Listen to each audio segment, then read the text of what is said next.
बड़ी खबर के साथ इस वक्त के बुलेटिन की शुरुआत करेंगे और वो है जुड़ी माफिया अतीक अहमद से। आपको बता दें, माफिया अतीक अहमद से जुड़ी इस वक्त की बड़ी खबर गुजरात के साबरमती जेल में मौजूद है। यूपी पुलिस पहुंच चुकी है और किसी भी वक्त अतीक अहमद को प्रयागराज लाने की यहां पे तैयारी हो रखी है और इसकी तैयारी यूपी पुलिस की तरफ से हो चुकी है।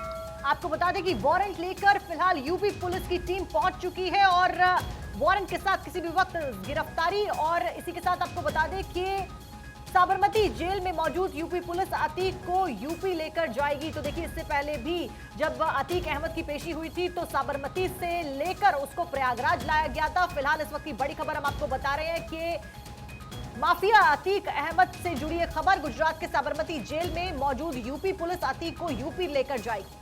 तो इस वक्त की बड़ी खबर आपको बता रहे हैं। देखिए, पूरे जो पेपर वर्क है फिलहाल उसको किया जा रहा है और उसके बाद लीगल प्रोसेस के तहत यहाँ पे यूपी पुलिस जो है वो गुजरात पुलिस से परमिशन लेगी और उसके बाद अतीक अहमद को यहाँ से प्रयागराज शिफ्ट किया जाएगा। देखिए, 3-4 वजह हैं क्योंकि अब तक जो सजा का ऐलान हुआ है वो दरअसल अपहरण कांड में हुआ है। अब हत्याकांड को लेकर भी लगातार जो यूपी पुलिस है वो एक्शन मोड में दिखाई दे रही है। इससे जुड़ी पूछताछ लगातार की जा रही है। कई शूटर्स हैं, इनकी गिरफ्तारी हो चुकी है और कई शूटर्स हैं जो पुलिस की गिरफ्त से दूर हैं। ऐसे में पुलिस की कार्यशैली पर भी बड़ा सवाल। अतीक अहमद की जो पत्नी है शाइस्ता, वो भी फिलहाल फरार चल रही है और इसी बीच देखिए लगातार इस पूरे मामले में नए नए खुलासे भी हो रहे हैं। साक्षी, बताया जा रहा है कि फिलहाल जेल में पेपर वर्क चल रहा है। बिल्कुल, पेपर वर्क के बाद रवाना हो सकती है पुलिस अतीक अहमद को लेकर और फिर प्रयागराज का रुख यहां पर साबरमती से किया जाएगा और अतीक अहमद को एक बार फिर प्रयागराज ले जाया जाएगा। तो देखिए, तमाम जो इन्वेस्टिगेशन है वो पुलिस की वो लगातार चल रही है। अतीक अहमद की पत्नी शाइस्ता अभी भी फरार है, जिसके ऊपर इनाम जो है उसकी कीमत को भी बढ़ा दिया गया था, 50,000 कर दिया गया था। उसके सिवाय तमाम जो शूटर्स हैं उनके ऊपर भी इनाम की घोषणा की हुई है। फिलहाल शिकंजा पुलिस का लगातार कसता जा रहा है और इसी मामले में उमेश पाल हत्याकांड मामले में आपको बता दें कि उमेश पाल अपहरण मामले में तो ऑलरेडी अतीक अहमद को सजा सुनाई जा चुकी है और उम्र कैद की सजा फिलहाल वो साबरमती जेल में काट रहा है। लेकिन उमेश पाल हत्याकांड के मामले में अभी भी सुनवाई होनी, फैसला होना बाकी है और फिलहाल ये बड़ी खबर, बड़ा अपडेट के पेपर वर्क खत्म करने के बाद साबरमती से प्रयागराज अतीक अहमद को ले जाया जाएगा। तो इस वक्त की बड़ी खबर लगातार आप तक पहुंचा रही हैं। देखिए, ये वही माफिया है जो उत्तर प्रदेश में जिस तरीके से इसका दबदबा चलता था, आज वही माफिया उत्तर प्रदेश जाने से डर रहा है। इसको डर लग रहा है कि कहीं इसका एनकाउंटर ना हो जाए। डर ये भी है कि योगी सरकार ने जिस तरीके से सदन में मुख्यमंत्री योगी आदित्यनाथ ने कहा था कि माफियाओं को हम मिट्टी में मिला देंगे, माफियाओं को बख्शा नहीं जाएगा, तो वही डर अब अतीक अहमद को सता रहा है। साथ ही अतीक अहमद के साथ साथ उसके पूरे कुनबे को भी। और यही एक वजह है कि शाइस्ता परवीन अभी भी फरार चल रही है। अतीक अहमद के जो बेटे हैं उनको लगातार बाल सुधार गृह में भेजा जा रहा है। लेकिन बड़ा सवाल इस वक्त यही बना हुआ है, एक तरफ अशरफ जिसको बरेली से प्रयागराज लाया गया था, उससे भी लगातार पूछताछ हो रही थी। अतीक अहमद को भी अब प्रयागराज लेकर आया जा रहा है, लेकिन अभी भी जो शूटर्स हैं वो फरार चल रहे हैं। विमल श्रीवास्तव मेरे सहयोगी अधिक अपडेट्स के साथ प्रयागराज से जुड़ चुके हैं। विमल, ये बताइए कि क्या बताया जा रहा है टेंटेटिव टाइम जब अतीक अहमद को प्रयागराज लेकर पुलिस आ सकती है? यूपी पुलिस ने आके यहाँ पे क्या तर्क गुजरात पुलिस को दिया होगा जिसके तहत अतीक अहमद को प्रयागराज लेके आया जा रहा है? देखिए, 24 फरवरी को उमेश पाल हत्याकांड हुआ था। उसके बाद अतीक अहमद के साथ उनकी पत्नी शाइस्ता परवीन और साथ ही साथ जो 5 शूटर उनके नामजद मुकदमा दर्ज हुआ था दुबनगंज थाने में, उसी को लेकर पूछताछ के लिए इलाहाबाद की यूपी पुलिस जो है वो गुजरात पहुंची, साबरमती जेल। वहां पर अभी पूरा पेपर वर्क किया जा रहा है। पेपर वर्क होने के बाद पुलिस उनसे वो अतीक अहमद को अपने कब्जे में लेकर उसको लेकर प्रयागराज पहुंचेगी। प्रयागराज पहुंचने के बाद जो हमारे सूत्र बता रहे हैं उनको या तो पुलिस लाइन में रखा जाएगा या तो नैनी सेंट्रल जेल में रखा जाएगा। उसके बाद रिमांड पर लेकर उससे पूछताछ की जाएगी। जी विमल, क्या इस बीच ये भी कहा जा सकता है कि अतीक की रिमांड यूपी पुलिस द्वारा मांगी जा सकती है? क्योंकि जिस तरह पहले भी साबरमती से प्रयागराज लाया गया, उसके बाद एक बार फिर से प्रयागराज ले जाया जा रहा है, तो क्या इस बीच ये कह सकते हैं कि अतीक की रिमांड के ऊपर सवाल खड़े हो सकते हैं? जी जरूर, बिल्कुल। अतीक को रिमांड पर लेने के प्रयास में लगी हुई है और साबरमती से जब इनको यहाँ पर प्रयागराज लाया जाएगा उसके बाद यहाँ की पुलिस की जो प्रयागराज पुलिस है वो पीजीएम कोर्ट पे जाएगी और उनको रिमांड के लिए एक एप्लीकेशन दाखिल करेगी। उसके बाद अगर वहां से रिमांड मिलती है तो कहीं ना कहीं अतीक अहमद की मुश्किलें और बढ़ सकती है और रिमांड पर लेने के बाद उमेश पाल हत्याकांड में जो जो दोषी थे उनके बारे में पूछताछ की जाएगी और जो शूटर कहाँ है, फरार चल रहे, शाइस्ता परवीन फरार चल रही है, साथ ही साथ उनका जो बेटा है असद वो फरार चल रहा है। साबिर, गुलाम, अरमान, गुड्डू मुस्लिम, इन सभी के बारे में पूछताछ की जाएगी कि किस तरीके से इन लोगों ने इसकी रणनीति बनाई थी और किस तरीके से ये पूरे हमले को अंजाम दिया था, घटना को अंजाम दिया था। जी बिल्कुल ठीक कहा। और अतीक अहमद की मुश्किलें बढ़ ही चुकी हैं विमल, हम ये कह सकते हैं। और यही एक वजह है कि इस वक्त अतीक अहमद डरा हुआ है। माफिया जो है लगातार उसको डर लग रहा है कि कहीं अगर यूपी लाया जाएगा तो उसके साथ जिस तरीके से योगी सरकार ने कहा कि माफियाओं को हम बर्दाश्त नहीं करेंगे, बख्शेंगे नहीं, तो उसको वो डर कहीं ना कहीं सता रहा है। लेकिन मुझे एक बात बताइए, अखलाक को भी पुलिस ने गिरफ्तार किया था, अशरफ अभी कहाँ है? क्या अशरफ को भी प्रयागराज लाया गया है? क्योंकि खबर बीच में आई थी कि बरेली से उसको भी प्रयागराज लाया जाएगा। क्या सबको बिठा के क्रॉस क्वेश्चनिंग की जा सकती है? देखिए, अशरफ की अगर बात की जाए तो अशरफ की अभी कोई सूचना नहीं कि अशरफ को प्रयागराज लाया जाएगा। हाँ, लेकिन ये जरूर बात सामने आ रही है कि अशरफ से भी पूछताछ की जा सकती है, लेकिन पहले अभी अतीक अहमद को प्रयागराज लाएगी पुलिस, उसके बाद यहाँ रिमांड लेगी। रिमांड अगर मंजूर होती है कोर्ट से तो उससे पूछताछ की जाएगी, लेकिन नैनीताल जेल में उसको शिफ्ट किया जाएगा या पुलिस लाइन में रखा जाएगा, ये अभी किसी को जानकारी नहीं हो पा रही कि उसको प्रयागराज लाने के बाद कहाँ पर रखा। जी विमल, एक सवाल यहाँ पर यह भी खड़ा होता है। देखिए, जिस कदर हमने देखा कि पिछली बार अतीक को जब शिफ्ट किया जा रहा था जेल से, तो उसने पहले तो मना किया था कि मुझे शिफ्ट ना किया जाए। उसके बाद हालांकि जब मीडिया से रिस्पांस की बात आई थी तो मीडिया रिस्पांस में उसके हाव भाव कुछ अलग थे, उसने कहा काय का डर, लेकिन अंदर ही अंदर उसने रिक्वेस्ट करी थी कि मुझे शिफ्ट ना किया जाए। उसके बाद उसके कोर्ट में रोने की बात भी सूत्रों के हवाले से सामने आई थी। इस बार किस तरह का रिएक्शन अतीक द्वारा दिया जा रहा है इस सारे सिलसिले के ऊपर? चलिए, विमन का फोन डिस्कनेक्ट हो गया साक्षी यहाँ पे, लेकिन फिलहाल जैसा कि आप भी जिक्र कर रही थी कि वो माफिया जो डरा हुआ था और उसका हाव भाव बदल रहा था, और इस बार भी क्या वही तस्वीरें निकलकर सामने आ रही हैं, आएंगी, ये भी देखना होगा। क्योंकि एक तरफ तो वो कह रहा था कि मुझे डर नहीं लगता है, और फिर वो कहता है कि किस बात का डर है, और अंदर ही अंदर जिस तरीके से उसने रिक्वेस्ट की थी कि उसे साबरमती जेल ही रखा जाए। लेकिन बड़ा सवाल यह है कि साबरमती जेल में रहकर जिस तरीके से उसको संरक्षण मिल रहा था पुलिस अधिकारियों द्वारा, वो यही चाहता है कि उसको साबरमती जेल में ही रखा जाए। लेकिन आखिर उसको संरक्षण कौन दे रहा है? हालांकि उन सभी पुलिस अधिकारियों पर गाज गिरी है, लेकिन आखिर साबरमती जेल में रहने के लिए अतीक अहमद तैयार है, लेकिन उसको यूपी आने से डर लग रहा है। ये एक बड़ा सवाल इस वक्त बना हुआ है। बिल्कुल, और इस वक्त की बड़ी खबर यही कि अतीक की रिमांड पुलिस द्वारा मांगी जा सकती है, यूपी पुलिस द्वारा। फिलहाल पेपर वर्क का सिलसिला लगातार जारी है साबरमती जेल में, और किसी भी वक्त साबरमती से यूपी के लिए अतीक अहमद का काफिला निकल सकता है। एक बार फिर से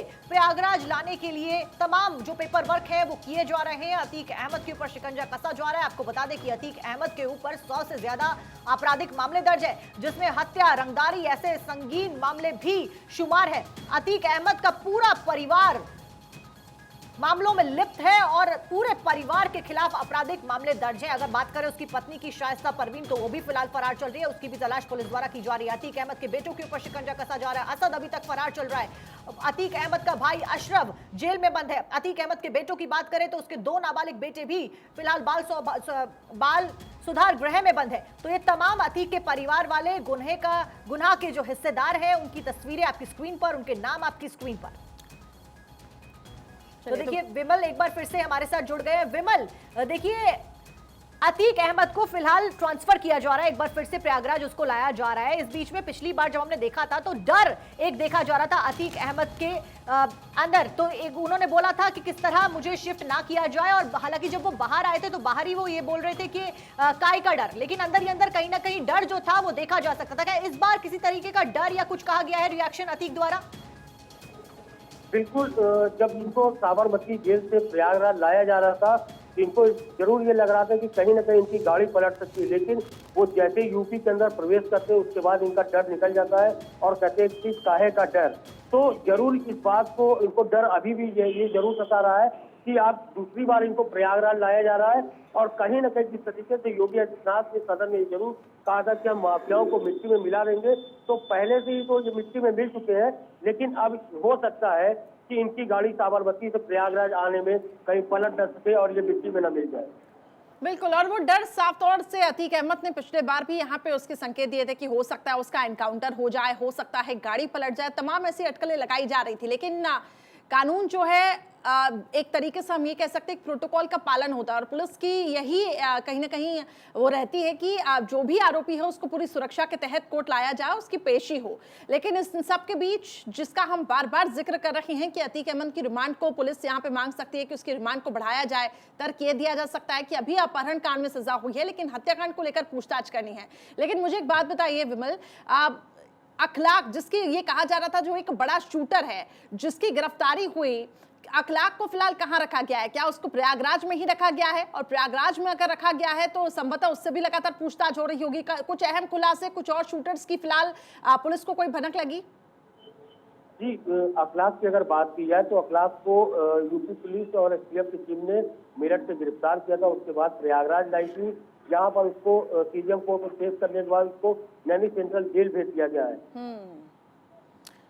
बिल्कुल, तो नैनी सेंट्रल जेल अखलाक को भेजा गया है। और फिलहाल आपको बता दें बड़ा सवाल यही बना हुआ है कि क्या प्रयागराज जब पुलिस अतीक अहमद को लेकर आएगी तो क्या उसको भी नैनी सेंट्रल जेल में रखा जाएगा या फिर पुलिस लाइन में रखा जाएगा? तो कई ऐसे सवाल है लेकिन फिलहाल पेपर वर्क चल रहा है। बहुत बहुत शुक्रिया विमल हमारे साथ जुड़ने के लिए। साक्षी, बड़ी खबर। बिल्कुल, इस बीच एक बड़ी खबर सामने आ रही है। दरअसल अतीक अहमद का बेटा असद दिल्ली में करीब 15 दिन तक रहा है। ये खबर सामने आ रही है। असद ने हत्याकांड के बाद अब तक 6 ठिकाने बदले हैं और दिल्ली में वो रहा है। बिल्कुल, और इस दौरान बताया जा रहा है कि वो लखनऊ में भी रहा, मेरठ में भी अपनी बुआ आयशा नूरी के घर पे भी रुका। तो उमेश पाल हत्याकांड में एक नई बात निकलकर सामने आई। पूछताछ में यह पता चला कि अतीक की हत्या से पहले और इसके बाद लगातार यहां पर रणनीति बनाई जा रही थी। अतीक के ऑफिस में बनी मजार असद शाइस्ता और गुड्डू बमबाज ने आपको बता दें कि चादर पोशी की थी। और ये रिपोर्ट देखिए तमाम जानकारी के लिए।